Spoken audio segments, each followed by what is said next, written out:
Hello, students.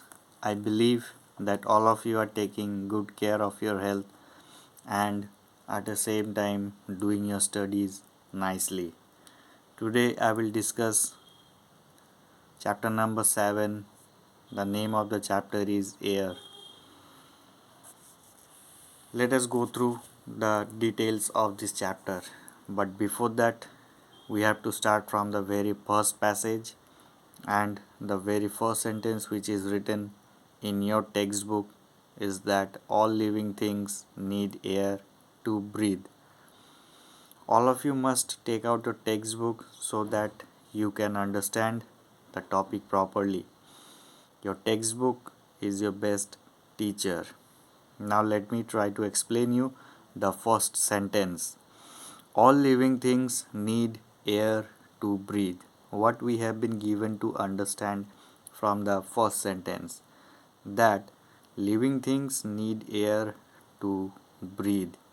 I hope all of you have a clear knowledge about living things and non living things.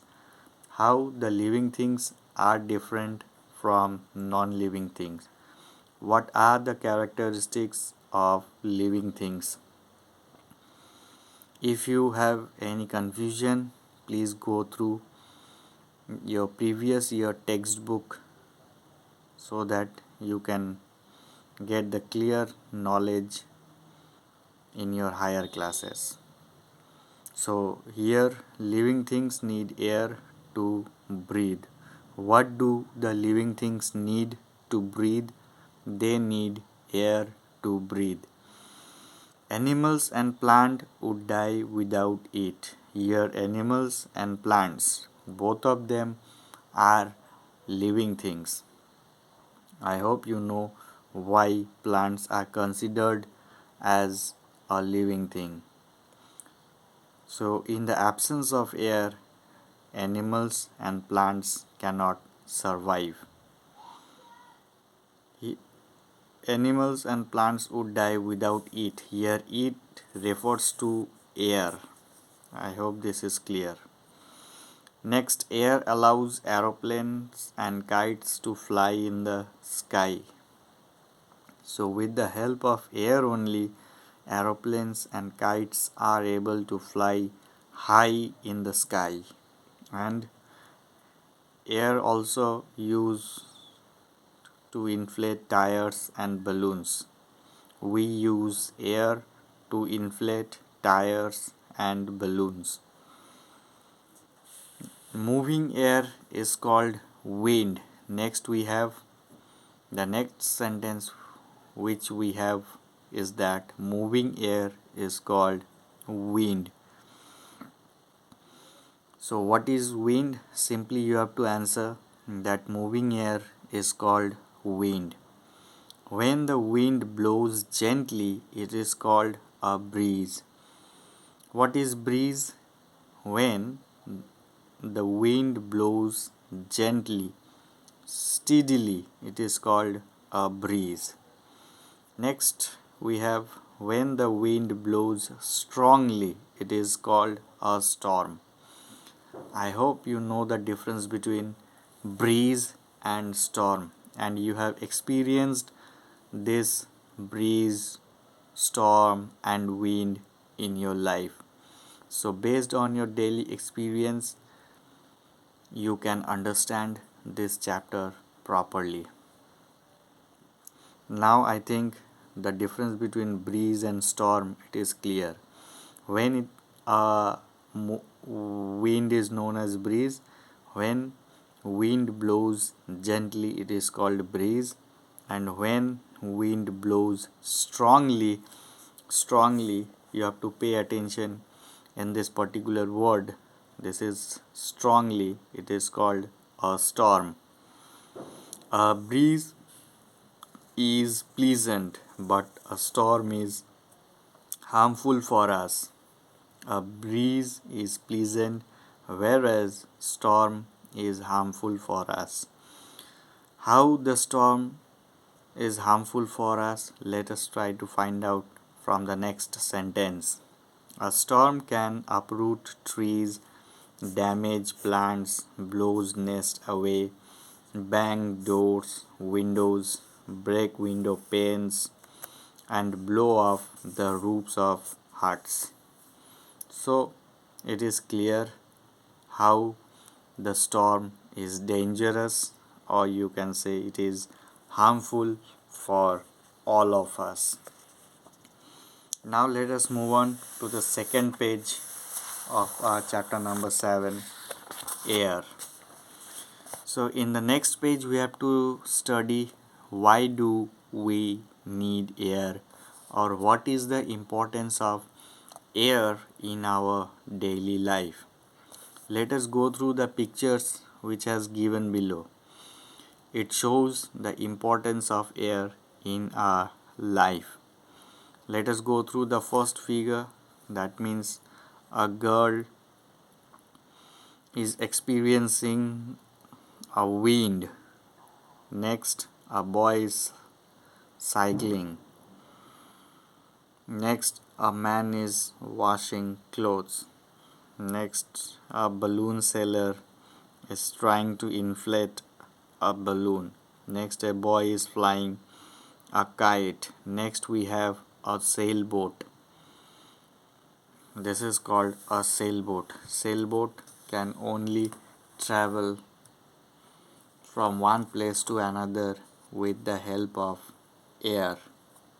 That sail of the boat gives the speed as well as it helps to attain the direction. Next, we have to read the uses of air. Let us go through the first use, that is, we breathe air. This is the first and a common use of air. All living things need air to breathe. A simple task I would like to suggest, that try to find out a living thing in your surrounding which do not breathe. If you can find out, you can share your answer with me, that I have a living thing which don't need air or which don't breathe. Next, we have a aeroplane can fly because of the presence of air. Without air, an aeroplane would not be able to fly. Next, birds also fly because of air. Humans have inspired from birds, and after that we have invented this aeroplane. Next, we have things such as footballs and tires or the vehicles become usable when filled with air. So if air would not be there in that football or tires, we cannot use it. We cannot play with football, or we cannot use tire in a bicycle or motorcycle. Next, air is needed to start a fire. Air is most important to start a fire. In a simple sentence, we can say that air supports fire. Next, wind carries cloud that brings rain. Wind helps us to have rain because wind carries clouds from one place to another. Next, we have wind is used to run windmills. I hope many of you have seen windmills, or you have seen the diagram or the picture of windmill. What is the use of that windmill? Generally, we use windmills to grind grains such as wheat and corn. Generally, we use windmills to grind wheat and corn. But as we are advancing day by day, so little bit we have the technology with us, and with the help of that technology we can generate electricity with the help of windmill.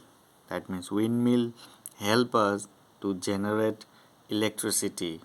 Next, wind carries seeds of plants to different places.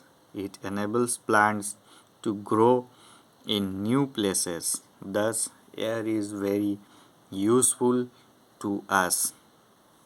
In this way, so many uses has been shared with you, and don't depend on these textbook examples only.